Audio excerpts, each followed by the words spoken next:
Assalamualaikum warahmatullahi wabarakatuh. Nama saya Widya Putri Amalia, NPM saya 1119101020. Pada kesempatan kali ini saya akan mempresentasikan mengenai materi digital marketing yang sudah saya pelajari di semester ini dari pertemuan 1 sampai 7. Presentasi ini ditujukan untuk memenuhi tugas UTS mata kuliah digital marketing.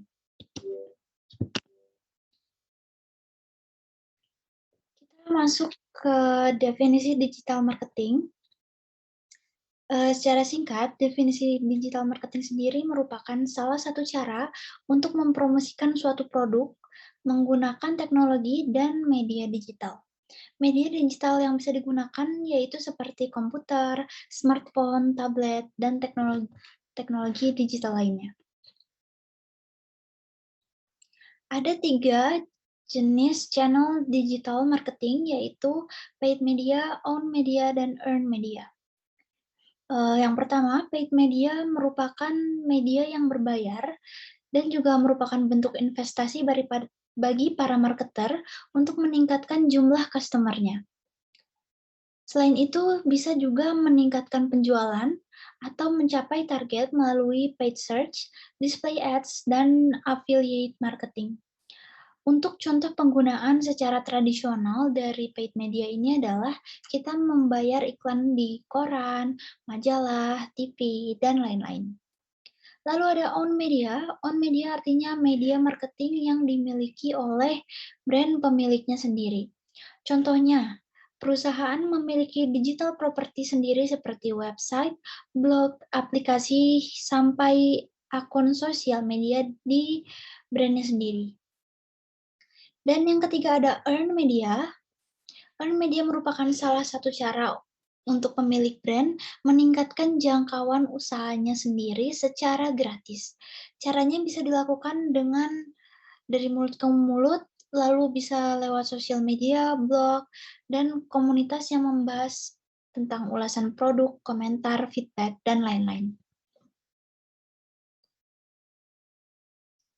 Lalu, apa saja sih manfaat dari digital marketing?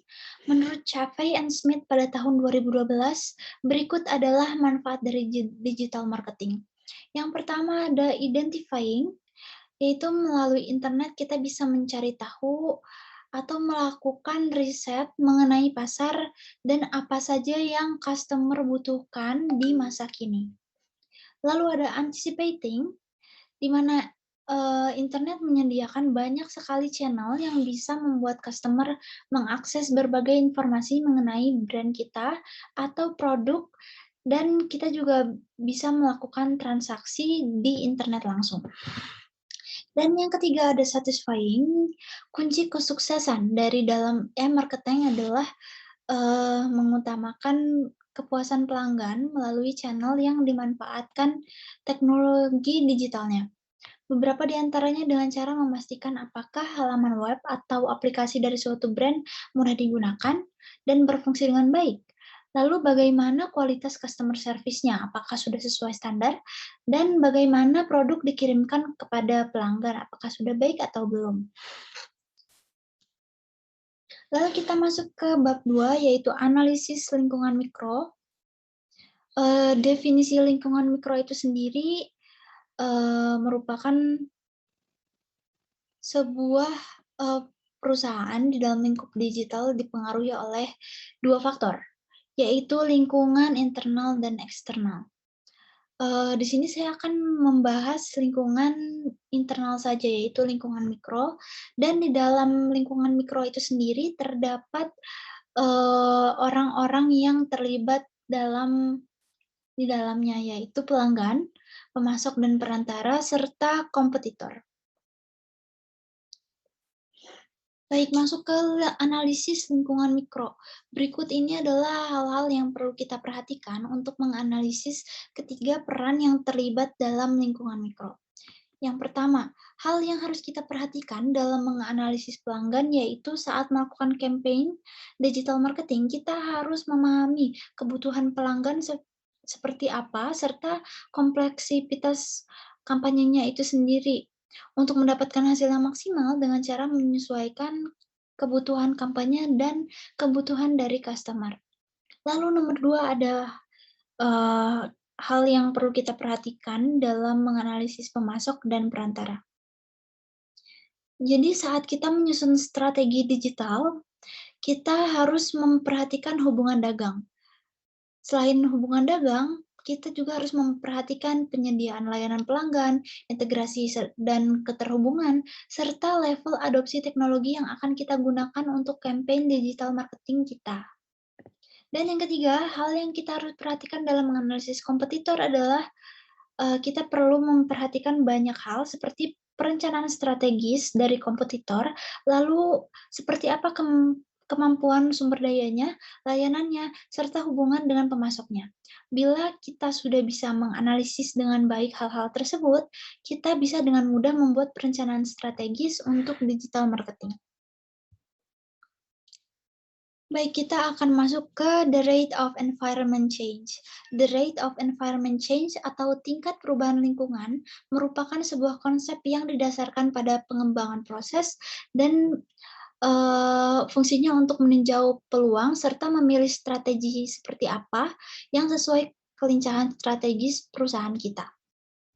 Di dalam perubahan lingkungan ini ada 5 kekuatan, yaitu yang pertama ada technological force atau kekuatan teknologi.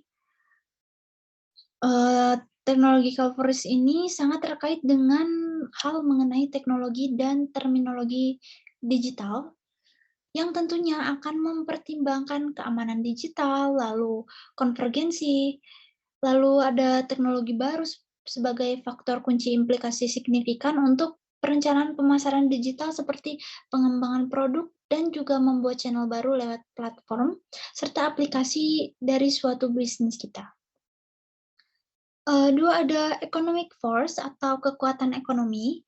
Di dalam kekuatan ekonomi ini mempengaruhi penawaran dan permintaan dari pasar digital. Sangat penting bagi kita untuk mengidentifikasi pengaruh ekonomi seperti apa, lalu pertumbuhan bunga dan nilai tukar yang dapat mempengaruhi setiap aspek aktivitas bisnis seperti apa saat ini. Dan nomor 3 ada kekuatan politik atau political force. Kekuatan politik ini merupakan interaksi antara organisasi-organisasi. Ini membantu menciptakan lingkungan perdagangan dengan peraturan yang telah ditetapkan. Nomor 4 ada legal force atau kekuatan hukum.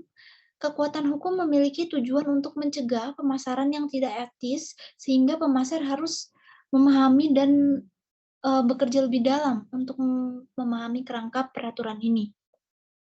Dan yang terakhir ada social force atau kekuatan sosial. Untuk kekuatan sosial ini terkait erat dengan adanya budaya dan memiliki implikasi signifikan untuk para pemasar digital. Kuncinya adalah komunitas sosial yang berdasarkan profil demografis, eksklusi sosial, serta faktor budaya untuk membentuk kekuatan ini. Lalu kita akan membahas tentang digital marketing strategy. Definisi dari digital marketing strategi ini adalah suatu pendekatan yang menerapkan penggunaan teknologi digital untuk mendukung pemasaran yang bertujuan untuk mencapai tujuan bisnis suatu perusahaan. Contoh dari strategi digital marketing yaitu ini hanya sebagian kecil saja. Yang pertama ada email marketing. Strategi pemasaran digital ini menggunakan email sebagai media pemasarannya. Cara kerjanya adalah marketer akan mengirim email berisikan iklan kepada konsumen baru ataupun konsumen yang lama. Tujuannya yaitu untuk mendapatkan konsumen baru, lalu menawarkan produk, dan memberitahu kepada customer mengenai segala informasi atau update produk terbaru dari brand tersebut, serta menjalin hubungan baik dengan konsumen setia atau konsumen lama. Lalu ada augmented reality marketing.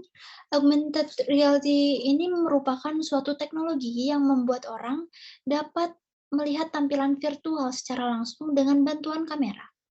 Penggunaan augmented reality ini dimanfaatkan untuk memudahkan customer mencoba produk secara online tanpa harus datang ke toko offline-nya.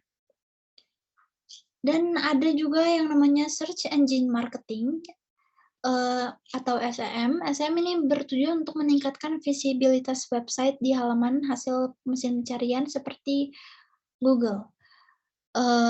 Tujuannya iklan kita yang kita pasang bisa terlihat di halaman utama search engine yang kita gunakan.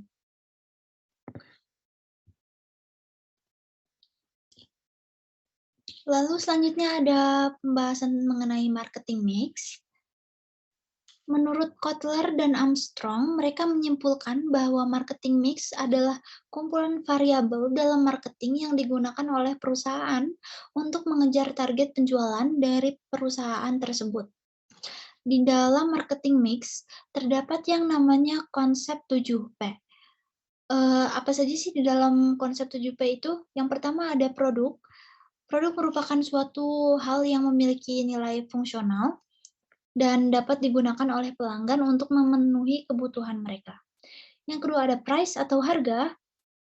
Harga ini merupakan elemen yang penting di dalam marketing mix. Harga yang ditentukan harus sesuai dengan harga di pasar digital sehingga bisa bersaing dengan produk serupa di perusahaan lain dengan baik.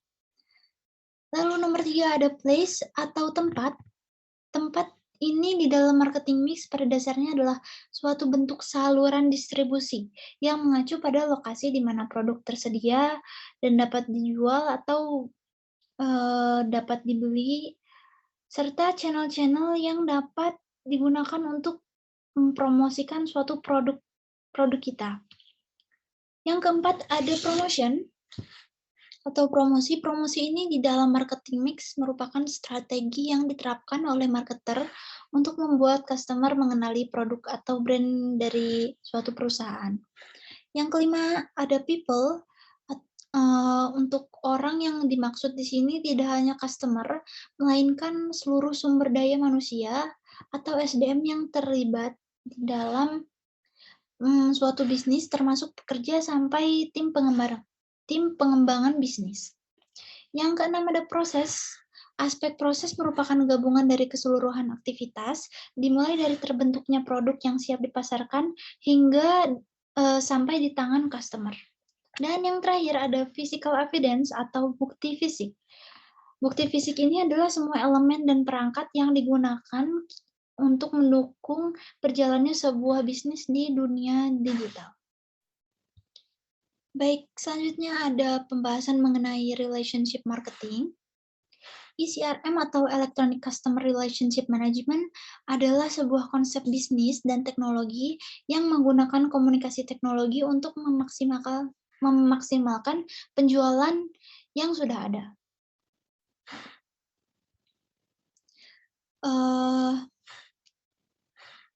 Dari buku Digital Marketing Strategy Implementation Practice oleh Chavez and Alice Chadwick, berikut ini adalah manfaat dari penggunaan ECRM. Yang pertama, ada targeting more cost effectively. Jadi perusahaan hanya akan memilih untuk menjalin hubungan dengan customer yang sudah pernah mengunjungi website kita dengan cara mengirimi customer tersebut email penawaran produk kepada mereka sehingga jadi lebih efektif dalam penggunaan biayanya. Dan yang kedua ada mass customization of the marketing message.